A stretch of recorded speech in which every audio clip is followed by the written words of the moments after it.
Welcome to the 200th episode of Make Pro Wrestling Majestic again. Jesus Christ, I am Tiger Heights. Wow, that's a lot of episodes. I know, right? I'm not sure if that counts with the Pro Wrestling Zone when it was still called that or whatever, but this is number 200. Jesus. Well, when you do, we started it in what, 2020-ish? An episode a week? I don't know. That about makes sense. Yeah, 52 weeks out of the year, 200. Yeah, that makes sense. I can see that. So, without further ado, let's get into some drama. We're going to go lightning quick because we have a match. People are being idiots. Of course, we start off with people being idiots. I mean, what else is new? So, apparently there's an enormous amount of criticisms regarding them using Vincent Van Gogh's Starry Night as the theme for the Clash in Paris stuff. So none of this actually matters. Starry Night is still France. They wanted it visually appealing. Yep. They chose it. I'm not WWE, but this is grasping at straws at this point. Pretty much. We understand that it's not France. We get that it's not France.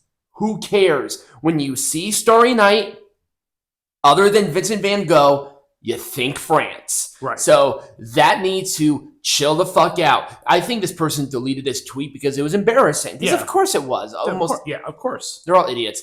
Oh, Don. So, I do not believe Karrion Kross or Scarlett are going to be going to AEW. They never received an offer from AEW, so they're idiots. It is doubtful that they are going to AEW. Well, they weren't going to go anyway because now this is still allegations, but apparently Don Callis got a little handsy with Scarlett when they were in TNA. Yeah, I could see that. There's a reason why they left, and there was a reason why Don Callis wasn't there this last week. And it wasn't because, he was doing other things. Yeah, the other things were they were hiding him. Because we know that he's a scum pig fuck, apparently. Yeah. If you want to sit there and say, allegations, if you want to do that with Brock Lesnar, if you want to do that with Vince McMahon, you have to do it with Don Callis. They're all allegations. They're all allegations right now. One of them is going through the courts currently. Yep. Maybe the other one isn't. Lesnar, I wouldn't say innocent, but in the deposition, he never touched her. But apparently this did happen. Am I going to believe it? No, I'll take it seriously. I'll do my investigation. I might have an opinion, but that's just what it is. An opinion. Yeah. That's why he was not there. Well, to my knowledge. Mm-hmm. These dorks that were like, competition, AEW is WWE competition. But then when WWE takes AEW as competition, you whine, you bitch. They moan, they whine. Exactly. You can't have it both ways. Right. If you think AEW is competition and you want WWE to start taking it as competition, WWE is taking them extremely seriously. And they're going to whoop your ass. Right. And so now you can't go and play, oh my God. And number one, this idiot is an idiot, by the way. Those fucking reaction channels are garbage. And here's the thing, too, is that WWE doesn't do pay-per-views anymore. They do premium live events. The reason that WWE and WCW couldn't do pay-per-views on the same night is because that would hurt the cable companies. Exactly. So they always scheduled them on different weeks because it's good for cable. And cable companies would be the cable companies would not be on board if WWE and WCW did traditional pay-per-views on the same night. You meant AEW, but I understand what you're saying. So back in the day, back in the day when the only option was actual pay-per-view, right? They would not tolerate any of that, and they wanted to stay on these channels, so they had to bend the knee to them because guess what? Those are the decision makers. But now WWE don't care. Right. Exactly. Well, this is what you get. If you wanna play with fire, you're gonna get burnt. Yeah. And watch as AEW disintegrate. And if you want to take it seriously, here you go. Have fun. Exactly. AEW once again continues to just absolutely hemorrhage in attendance. And yes, attendance is important because the buildings will look at the attendance and say, is it worth opening our doors, paying all of these people, using all of these resources. Now, if I'm not mistaken, in this example, I know this is a smaller venue. This was a smaller venue. It was one of those concert halls, but the concert hall can hold 4,500 people. That's the capacity of that building. And even within this context, they couldn't sell out. This is for Dynamite. Wow. What is it going to take for you people to get why it's important? Is it important to a wrestling fan? Not necessarily, but it's important to these decision makers. And when I'm like, okay, AEW, let me open it up and pay the electric and pay all this bullshit, and I'm not getting the investment back. Right. How does that gonna make me look? Right. How's that gonna make AEW look? Right. Exactly. Do you wonder why Allegiant Stadium wants WWE back there? Right. You wonder why WWE, when they go to these places, the cities pay WWE to go there. Right. There's a reason why that's the exchange and not the other way around. Right. It's ridiculous. Vince McMahon's appearance on the TMZ podcast was very strange. The Cruella de Vil hair continues to immensely bother me. He looks like he's filled with... like a puppet. He looks like he's filled with silicone. Yeah. He looks like he's filled with silicone. I don't know. It's silly. I don't know what the hell's going on with his lips, but they're like scrunched. His voice was terrible. I'm like, dude, I don't think this was a great idea.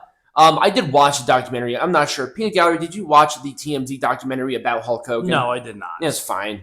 You know, I would say like overall it was fairly evenly biased, but at the same time, you know, those things were going to be brought up, and Vince sort of buried Triple H's booking decisions, even though they're selling out and making record profits. Yep. How Hogan was treated, even though WWE has zero control over how people respond to Hogan.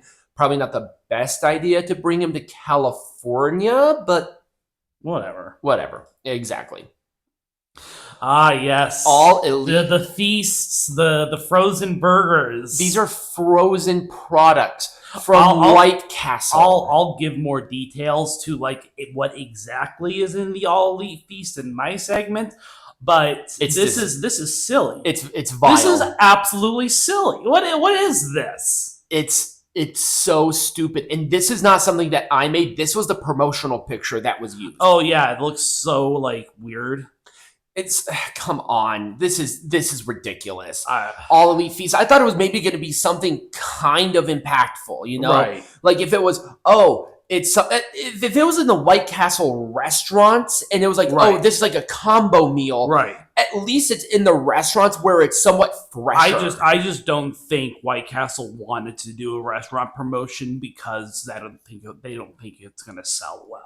It probably won't. And by the way, it's $65. It's stupid for White Castle. Are we kidding? This is the year of our Lord 2025, and I can make a better burger in my kitchen for a fraction of that cost. In fact, I'd probably invite everybody who watches this video over for a meal. It would cost less and it would be 10 million times better than White Castle. Come on. At least make it Jack in a Box. Actually, I'm not sure which one would be worse. Oh, Ace Austin. Ace, so not only did you make the incorrect decision, not only did you, at the very least, get the Dynamite debut, he lost. He lost this match, his debut match. I feel like why? And you lost to Ricochet of all people. Come on, Ricochet deserves to lose every match he is in for the rest of his career. He's a piece of dog shit. Like, he's an actual bad person. Yeah, Ricochet he actually is really bad. He's a really bad person. But this is what happens. So every TNA wrestler at this point, if you're looking to upgrade, AEW should be the absolute bottom of the barrel. Go to MLW if you don't want to be in the WWE ecosystem, right? But don't go to AEW. Who within TNA has benefited from going to AEW? And who has benefited from TNA's relationship with WWE? I would argue that everybody. There has not been. I can't think off the top of my head of any signing that has not been taken seriously. That or even the partnership in general that has not benefited. But we'll talk a little bit more about that. We will later. Yes, we will. But it's like, dude, good luck. Yeah, You're gonna need it. yeah. Zila Fatu, the son of Umaga, had an interview with Chris Van Vliet. I took these screenshots. I want you to look at the amount of time and the views. So it's 181,000 people watched this video, and it was 2 days ago. I watched it. It was pretty good. Now, I want you to compare that to Will Ospreay's. you continue to compare it to Will Ospreay. It's so embarrassing. Zila Fatu is not even signed with any large company. I think he's fourth rope, and I think he did MLW. Yeah. That's it. Some people didn't even realize that Umaga's kid was wrestling, and yet he has already surpassed him in, I swear to God, a 25th of the time. This was 5 months ago, and it's just boom. Why do you want to build a company around this guy? Why do you want to build a company around this guy?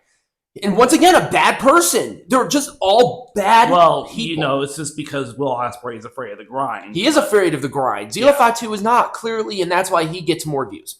And yes, in the world of YouTube, and I'm 1,000% sure that Chris Van Vliet knows this, views are important. Yes, they are. Dave Meltzer is lying again. Now, wow. Let's make something clear. Triple H was not fired in NXT because Dynamite was losing. He was promoted. Yeah. He became the vice president of content across the entire company. Yeah. That's not a firing. That's, you're promoted. That's literally the opposite. Right. Triple H was not gone from the WWE. He was given more money and more power. Did he have the same effect on NXT than he did? No. But it wasn't a firing. And Dave's just lying because Dave. Oh yeah, Dave Meltzer is no longer a journalist. He's no longer a journalist. He is like at our level. We just make opinions. He just has a bigger platform. Anybody who thinks that Dave Meltzer should be taken seriously as a journalist, let alone a pro wrestling journalist, kisses prostitutes and thinks that the people that they're talking to on OnlyFans is the person that they're talking to. Those are the people who think this guy is actually legitimate. Right. I won't say that I would bitch slap Dave Meltzer, but I would. Anyway, when we come back, we have some news. Yay!